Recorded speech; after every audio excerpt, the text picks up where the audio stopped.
Well, Charles Barkley is one to give his opinion. Sometimes I agree with his opinions, and sometimes I don't. In this instance, I don't. When it comes to how he ranks Klay Thompson, he thinks that Klay Thompson is the second best all-around player in the NBA. Matter of fact, he said, quote, "I think Klay Thompson is the best all-around player in the NBA other than LeBron James. Kawhi Leonard is third. The only reason I say Klay Thompson is that he's a better offensive player than Kawhi Leonard. But those are the second and third best players in the world."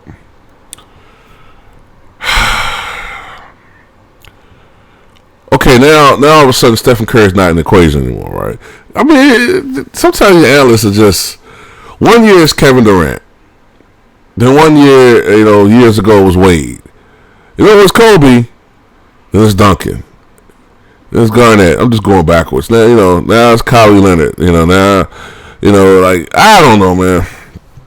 I don't agree with this Klay Thompson thing. Number one, I don't think he knows what it's like as far as the NBA is concerned to be the man. All right? He's not the number one option on that team. There's safety in numbers. There's safety in knowing that you're the number two or number three. But when you have the pressure of being the number one guy, that's different. So, also, Klay Thompson I'll give him this. He gives effort on defense.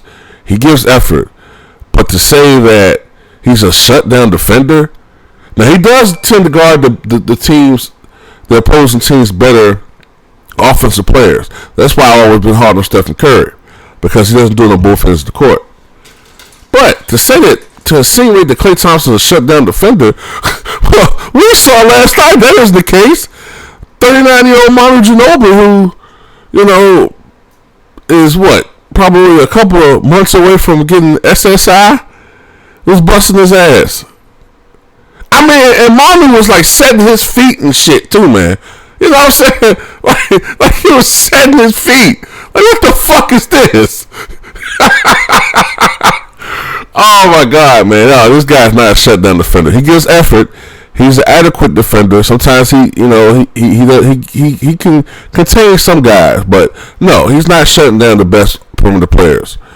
Offensively, he's great. I don't think his 37 points in a quarter will be broken. I don't think so.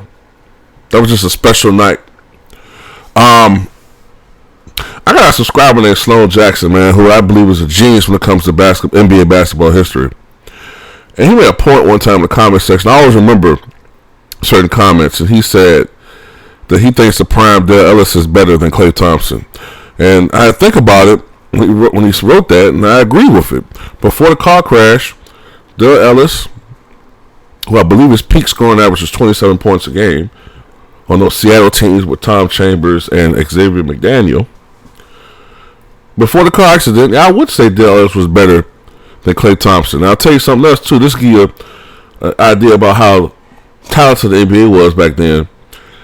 I believe he was better than Klay Thompson ever was, and no one ever called Dale Ellis the second best player in the NBA back then.